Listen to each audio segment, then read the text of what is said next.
These red dolls, which are present in every Japanese home, are made in Hiratsuka.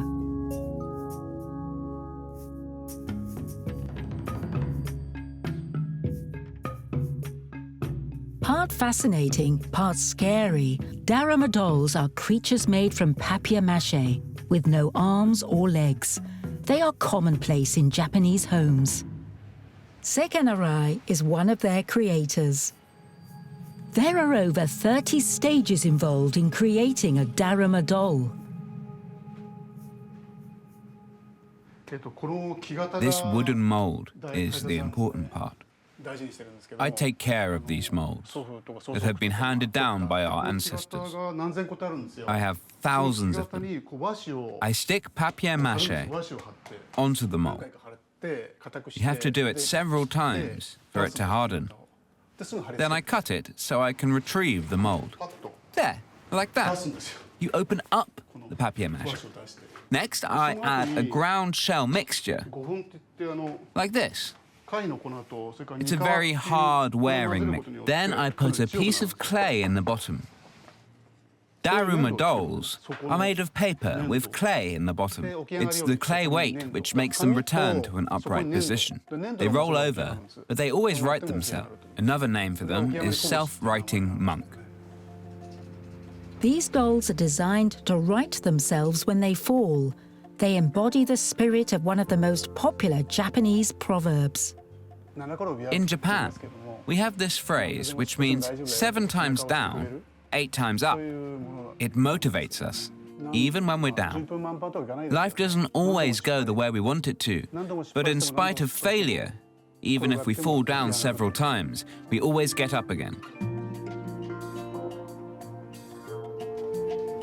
For this to be a Daruma doll, it needs a pot belly and some expressive features. It all comes down to Seikan's brush strokes. I'm going to draw the moustache now. It's what gives the Daruma doll its personality.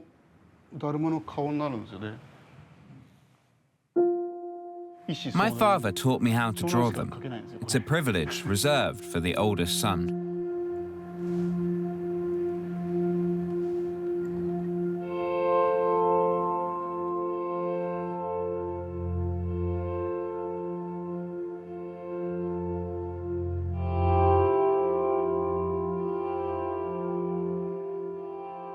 It looks simple, but all the esoteric power of the Daruma doll lies in its expression.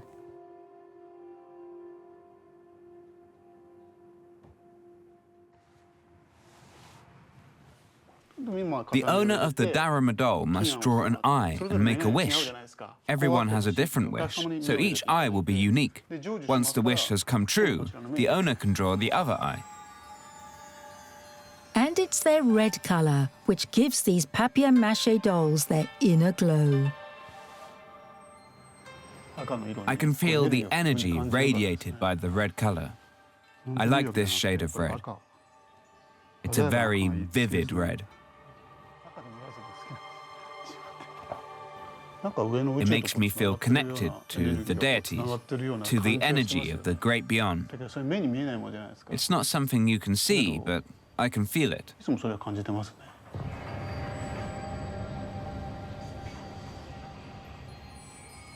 Daruma dolls are considered to be lucky charms.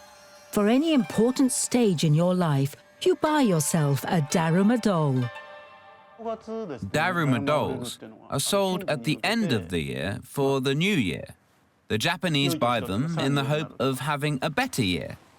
People buy them when there's an election too. Buying a Daruma doll is always linked to a specific event. They are bought by young and old alike. I see all generations buying them. What I like best is making customers happy.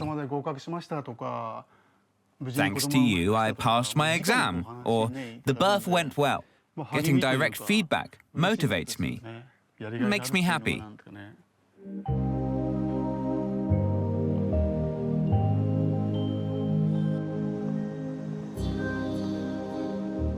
It's no coincidence that the birthplace of these mystical dolls is here in Kyoto. The former imperial capital of Japan is now the spiritual heart of the archipelago. There are no fewer than 500 Shinto shrines here and 1,500 Buddhist temples. One of those is Horinji Temple. Monk Teiten Sano lives here alongside more than 8,000 of these creatures. In all Buddhist countries, India, China and Japan, this is the only temple where Daruma dolls are worshipped. It is the only temple dedicated to them. Inside, you have Darumas everywhere, on the ceiling. Look at these Darumas everywhere.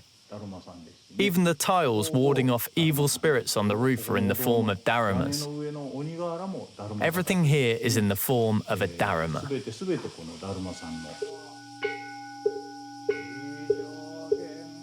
Daruma dolls are based on a religious figure from Buddhism, Bodhidharma, the monk thought to have initiated the practice of Zen.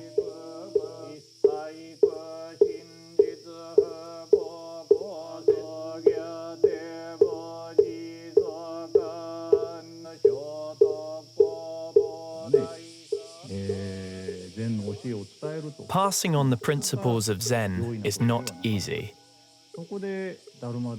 Several thousand years ago, Bodhidharma quietly sat down in a cave in the mountains of China to meditate. He stayed sitting there for 9 years. After a while, in this damp cave, his hands and feet started to rot until all that was left was his torso. That is what is said to have inspired these red Daruma dolls.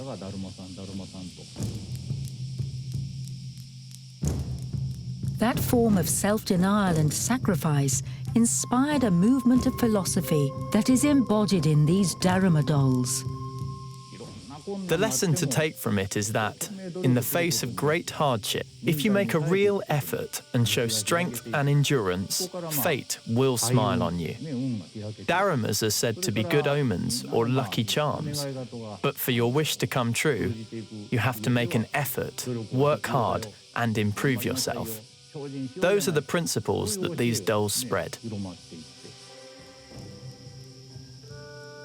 Once the Daruma has helped its owner see its wish granted, it is deposited here in Teiten's temple, and it is left to the monk to burn it. Burning them means they fly up to heaven. They leave the earth and go up to heaven. It's a Buddhist belief that is shared by Shintoism. We burn our wishes at key moments and they fly up to heaven. It's like a sort of tribute. In Japan, it's seen as a step forward.